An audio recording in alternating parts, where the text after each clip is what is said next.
Hello there guys and welcome back to the channel. Now I am 100% convinced there are hundreds if not thousands Ronan stunlock cheese videos on YouTube out already, and we all know it. If opponent has a lot of buffs, Ronan infinitely stunlocks opponents and keeps bashing them until they die. Cool, quite fun to do occasionally, and obviously extremely useful when it can be pulled off. However, we have been falling in that stigma where if you can't stun lock, then Ronan's crap or an awful champion, which is not necessarily the case. The main condition here is opponent having a lot of buffs. Yes, in all fights you might not be able to stun lock, or in some nodes or against some opponents you can't stun them at all. For instance, I don't know, Hercules on this unlimited power lane. But still, the fact that opponent has a lot of buffs does something very impressive and very useful for Ronan, and that is increase his damage output extremely significantly. So this is going to be, again, the unlimited power lane in 741, but this same thing applies to quite a lot of fights across the contest where we, as a player base, have completely ignored the fact that Ronan is a damage beast whenever opponent has a lot of buffs. And we saw that 5-star rank 5 Ronan drop a 60k level 2, I believe. Once again, here we go. Level 2, wonderful.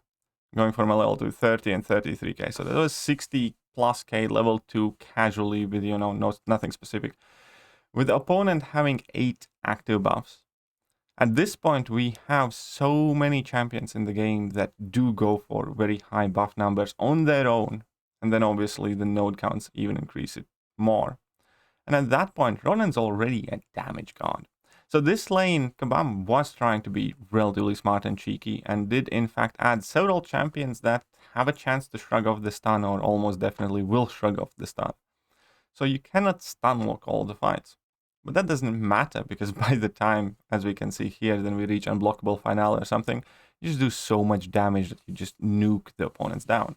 So even without stun locking, Ronan can be an absolutely amazing option for plenty of fights. And then there's not to mention the fights where we can in fact stun lock, like this Void fight.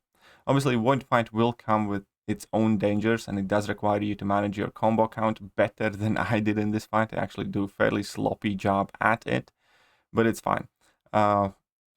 I'm going to take a bit of damage here early on. Later on, I'll do that transition well enough. But obviously, the point is that here against Void, build up to level 1 and you have won the fight, and we have standard Ronan cheese with infinite stuns and everything else cool that comes off it against unlimited power. Obviously very simple, very straightforward, and that Void has no chance at this point. We had a perfect transition there, and at this point already we can see that we're hitting 8k non-crits, and we're about to drop a big special attack as well, 24k, 30k non-crits, and do we crit by the end? 33k. There we go, 33k medium crits. Why not? Very casual. Move on to Elsa. And once again, we are in a fight where we can't necessarily reliably stun Elsa, because she does have Purify abilities. And thanks to her Purify abilities, obviously pushing her 3 bars of power would be extremely wise if we are trying to stun lock her. However, we can still use Ronan for this fight. We can still throw special attacks, just don't push her to level 3. In case, you don't want to take a lot of block damage, don't push her past a level 1. If you can dex the level 1, then, the entire fight is quite safe. Yes, your block damage might increase slightly with those Furies, as obviously those Furies do something and those Furies matter. But at this point, again, 13 buffs, and we're already hitting like 10k plus mediums with a 5-star, without any boost, without any liquid courage. Now we have 14k mediums, 14k light crits, I think that was. 9k non-crit medium there. And just a level 3 to finish off the fight. Now we're going to move on to Black Widow Clairvoyant. Back to our stun lock. Why not? So Black Widow Clairvoyant has nothing to help her shrug off the stun abilities that Ronan has. And it's a very simple finish there. Just parry her a few times initially, and then wait till she gets a bit of buffs and use your special attack. And that's it. Here we go. She has 10 buffs. Extremely long stun already. That is a note that this is a 5-star Sig 200 Ronan. I do still believe that 5-star Ronan is one of the very, very few champions that is very much so worth investing in at the moment in the game. Because obviously, giving 206 stones to a 6-star Ronan is not the greatest idea. And the higher Ronan Sig, the better. For instance, Sig 200 5-star will do way more damage than Sig 20 or 40 6-star. So it's much better to have high Sig 5-star Ronan in almost all of the cases. Now we're going to go up against Kraven, and this is going to be another interesting interaction, because as we all know, every time we stun Kraven, the next stun is getting shorter, because he kind of has built-in limber in himself. Every time you do inflict a non-damaging debuff, he gets a charge, and for each charge, he reduces the duration of non-damaging debuffs.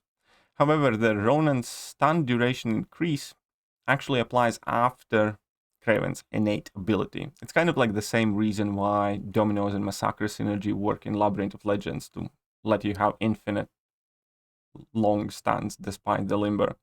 So we can see that even though he is fully reducing the original stun duration, the increase in duration that the stun gets from Ronan's signature ability is still intact. So you can easily Ronan cheese Kraven there. And by the end, by the way, if I can mention, that 40k medium crit was absolutely beautiful.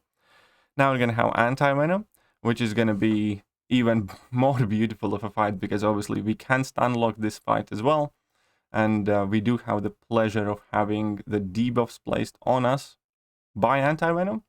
And that obviously means that we're just going to be having a ton of willpower heal. And I do believe that we finish this fight with a full yellow bar by the end of it, or something close to it. So here we're just going to start laying in AntiVenom. Obviously, he's going to be stunned forever and ever, and nothing will ever change that. You can see that we're already starting to do plenty of damage. At this point, he has 21 debuffs, and we're doing like 15k light crits, 60k level 1, and we're just gaining more and more health. Wonderful. Very easy, very simple, very straightforward fight. Plenty of damage, and everything works out. Now, I did actually enter this fight by accident with Ronan, and I do believe I could have won it if I had played it wiser. If I had pushed him more to level 2s and then knocked him down and taken less block damage. But I didn't mean to do this fight with Ronan. Ronan, any champion can do this fight technically, as I mentioned in my guide. But I did bring in King Groot to finish it off. And with King Groot, it's going to be way, way more fun. So here with King Groot, I'm kind of slowly and surely starting to build up my prowesses.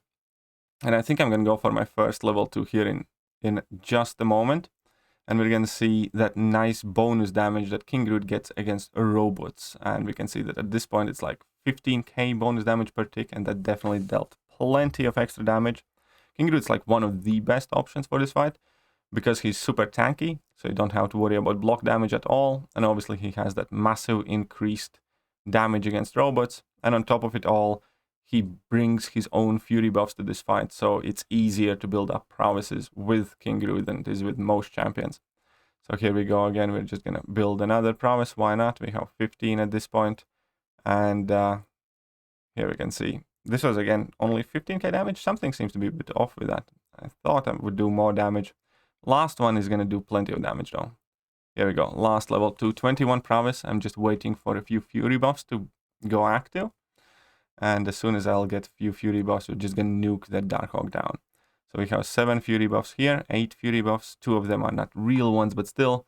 And we can see that he was left with 1%. Such an anticlimactic finish.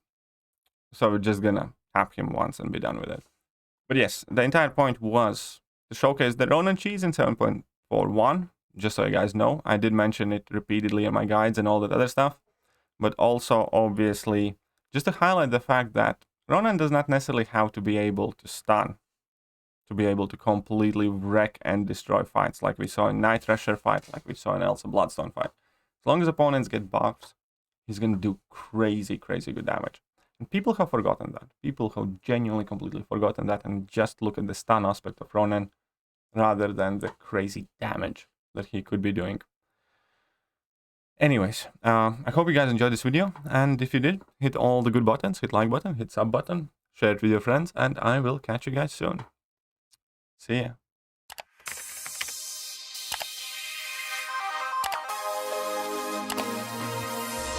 Hello there guys, and welcome back to the channel. So we have all the information about